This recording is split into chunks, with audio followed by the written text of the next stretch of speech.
আমাদের বিরুদ্ধে মিথ্যা প্রপাগান্ডা চালানো হচ্ছে। গতকালকে আমি আপনাদেরকে বলেছিলাম তারেক রহমান আসবেন শহীদ ওসমান হাদির কবর জিয়ারত করবার জন্য। আপনারা 12টার আগ পর্যন্ত কেউ এইখানে থাকবেন না। আপনারা সবাই কি আজিজ সুপার মার্কেটের সামনে দাঁড়িয়েছিলেন না?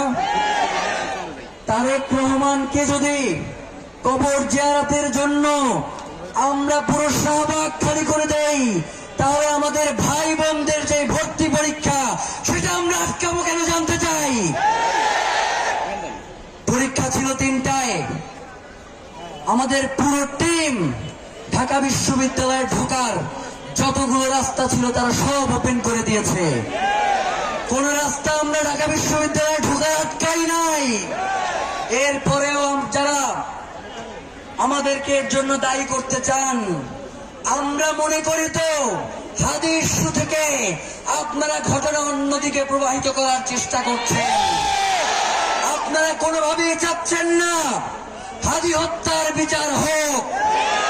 নয়তো একটা ন্যায্য দাবি নিয়ে এখানে উপস্থিত হয়েছে মানুষ, তারা রাস্তা ছেড়ে দিচ্ছে, একটা অ্যাম্বুলেন্সও আটকা পড়তেছে না।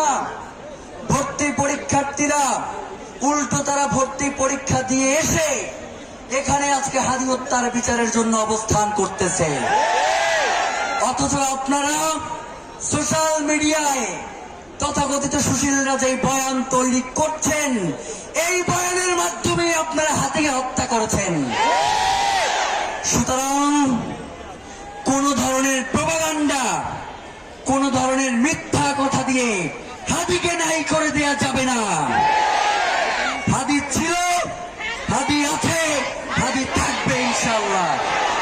প্রিয় ভাইয়েরা, এই যে এতগুলো মানুষ মাইকে যা বলতেছি, যা অনুরোধ করতেছি তাই শুনতেছে, এর থেকে শান্তিপূর্ণ প্রোগ্রাম বাংলাদেশে আরেকটা দেখান।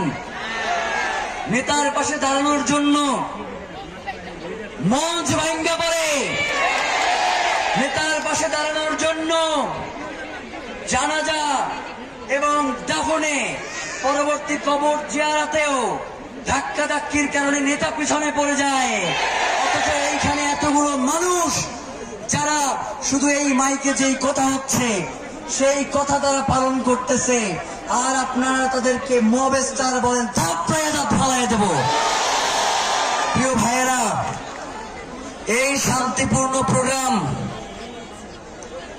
ইনকিলাব মঞ্চ, ওসমান হাদির ইনকিলাব মঞ্চ এই প্রোগ্রামের আয়োজন করেছে।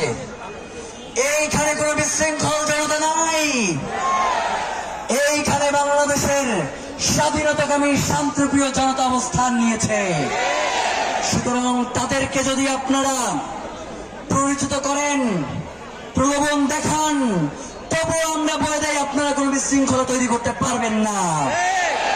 গতকাল থেকে রায় ওসমান হাদিকে গুলি করবার পর থেকেই বিভিন্ন জায়গায় আপনারা মবের সৃষ্টি করেছেন, কিন্তু ওসমান হাদিকে কি আপনারা নাই করতে পেরেছেন?